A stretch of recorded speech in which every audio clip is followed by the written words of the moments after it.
On today's episode of the Rebrand Review, we're talking about makeup, Glen's favourite topic. Oh.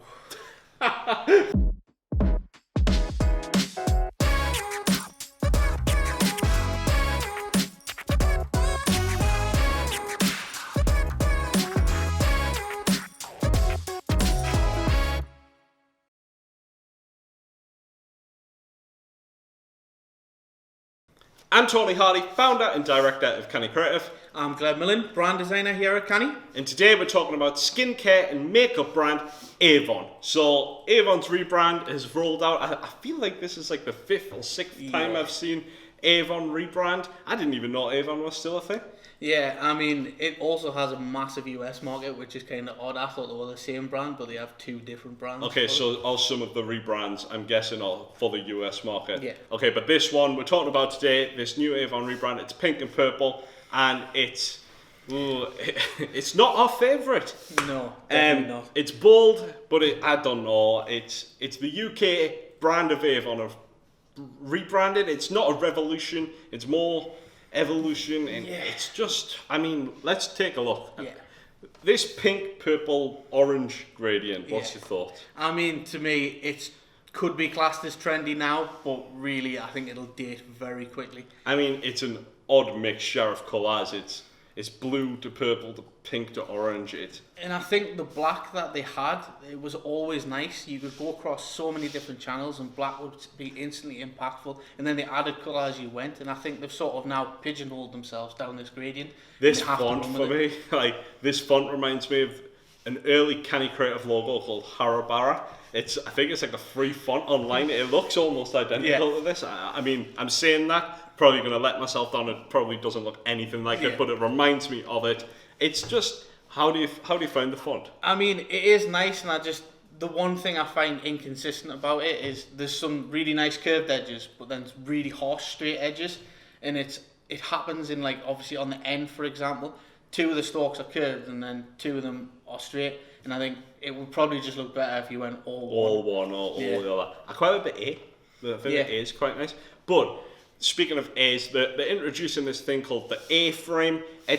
I can't really actually work out what this is. So this bit of promo collateral from Avon says, "Welcome to our A-frame."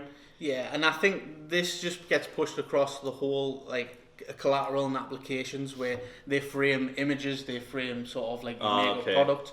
But I'm not massively sure where it comes from, and it seems a little... I mean, they pulled it in from the shape of the end there. Yeah. But it's not exciting. It's not exciting. It's sort of an easy route into framing it. So, and then you move through the brand and they get into this other form of typography. They've got filled in type using the same colour palette and the same gradient. They've got outline type. None of it matches in with the logo. It's all... And I think that all caps, it's impactful, it's big, and they've made it more bulky than the original Avon brand. But I think, especially on adverts, when you see it, some of the outline text becomes very hard to read, and obviously the idea of caps is big, impactful, whereas when you can't read it properly, it seems to like just lose its effect. So then they're saying like the shapes are inspired by the curves of a woman's face? I mean, the colour gradient as well is apparently inspired by the curves of a woman's face. I have no idea. Never seen a woman with that colour face. With purple and pink complexion. Yeah. So even then, moving through the printed collateral, it seems to me like they've introduced another font with a bolder outline look. Them G's are awful. You lose some of that, even in the comma and things like that. It just can't see what it is. No, you can't. And to me, this feels like they probably went after a specific target market, and I think it's probably been designed by the wrong people. It just doesn't feel like, to me, thinking about my wife who would maybe use Avon products, I don't think she would look at this and feel inspired or uplifted by the brand. It just feels like it could have come out in the early 2000s and it wouldn't have been out of place then. Avon have also released an introduction video to their new brand, so we're going to dive in and take a look at that now. We've been working on the evolution of our brand for some time now, and I'm genuinely delighted to showcase the new Avon look and feel. The first and most obvious change is to the face of our brand, the company logo. The old wordmark's been modernised, adding more feminine curve and boldness. It shows up with more impact in brochures and on our digital channels. latest evolution has been to build a flexible design framework, the spine of our brand. The A-frame has been inspired by our new logo to create a Okay, graphic that system makes more that sense links all of there. our channels together. It's nice as a Adding to window. this, we formalised our typographic system. Our Zona Pro font is contemporary, bold and activist when it wants to be, but also subtle and light touch when we choose. Driving all of this is the beating heart of our new identity, our colour gradient. We're moving away from flat palettes. This is a pretty tired looking video. Again, this could have come out in the early 2000s. To take a warm, inclusive and human approach to colour. And finally, we have a new tone, the voice of our brand.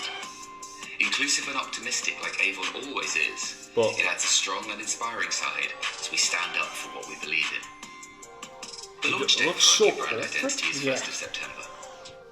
Depending on where you are, you might see the logo show up on brochures or on product before then. All I of actually this is quite like the completely shape. There's a normal, lot of tag in the so we coordinate the brochure. launch across all Avon markets. And yes, any products with the new logo are genuine.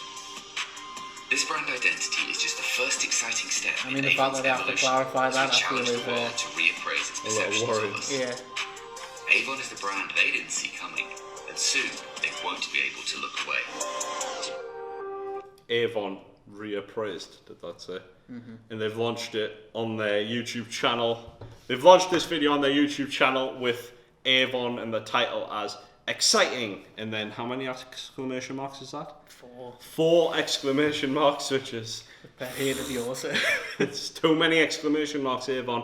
And it's also not that exciting. No. Like, unfortunately for me, it just looks like a corporate design team have designed a women's skincare brand. Yeah. Like, that's all that looks like. Yeah. Like, I don't know, man. Maybe we're being overly critical, but I mean, it's not for me. that's the nature of the rebrand review. It just is what it is. Okay, so moving on. There's probably one last thing to touch on, which we touched on at the beginning. Yeah. Avon have changed a lot over the years. So it's the signature mark, then some light sans serif typeface, then a heavy typeface, a heavy serif typeface that they introduced into the American brand. Yeah. For me, when they brought this out, I think this must have only been a year or two ago. They rolled out that American rebrand. And I thought that was a lot more successful, and I honestly thought they would have just rolled that through their global platform. But What's actually happened with the US brand is it's actually reverted back to what they had before. so not So even they've- this new one. So yeah, so they've ditched the serif one, they've reverted back, and it just sort of speaks to like how badly received this one is in the UK, and how the American one has now reverted back after their big rebrand. I'm just not sure that they know who they are and what their identity is. So searching for an identity. Mm-hmm. Okay, so in summary, I mean, I think you can probably tell we don't think it's Yeah. that great. I don't like to put other designers' work down because you never know the true brief. It's always difficult to see exactly what was going on. From a visual perspective alone, for me, it just misses the mark. Yeah, it's the gradient as well as a big thing for me. It's just, it might be trendy now to some people, but I think it'll date very quickly in the application and how it apparently represents the curve of a woman's face and the colours just does not work I'd for say me. that's a stretch. The typography, yeah, it's all right. The actual logo mark itself, I could give a pass to, I think. Like, but the rest of the typography, the capitals and pictures, the outlines, I think it's just when it starts losing it and blobby, it gets a bit blobby. You lose the G, you lose the apostrophes. It's not as successful as I think they were probably hoping it would be. Yeah, the A-frame in the video is explained a little bit more, but I think as a window it works really nicely, but as the frame it doesn't really work for me. All right, so thinking and concept for me, I don't think there was a lot behind it. The A-frame's kind of interesting. It's a little bland, but conceptually, 2. Yeah, brand mark for me, yeah, it's quite nice. It's a bit bolder, it's a bit recognisable, and it's a bit more impactful, but some of them edges, they're just inconsistent and the colour does not work for me. But we have given it a 3. Brand application, again, sorry Avon's creative team. For me, it just misses the mark entirely. That outside outlined font loses, it gets a bit blobby in the G's, in the crazier characters. It's just, 2 for the brand application. Yeah, the typography that leads one to. I think the outline font really doesn't work. I think the impactfulness of the all caps does when it's solid. Yeah. But I think it just gets lost when you've got that frame and the outline font. And we've gave typography a 3. And again, colour palette, we've touched on it a few times. That gradient is just like, it's early 2000s. It's not the most adventurous colour palette. Again, colour palette 2. I'm just giving 2s all over the shop here. It's number 2. And that marks it down out of 5 is overall a 2.4. And that's it. That's been the Rebrand review. We are sorry, Avon. We are sorry to the Avon team. There's not a lot we can do about it. Thank you very much for tuning in. Like, comment, subscribe below, and we'll see you next time on the Rebrand review.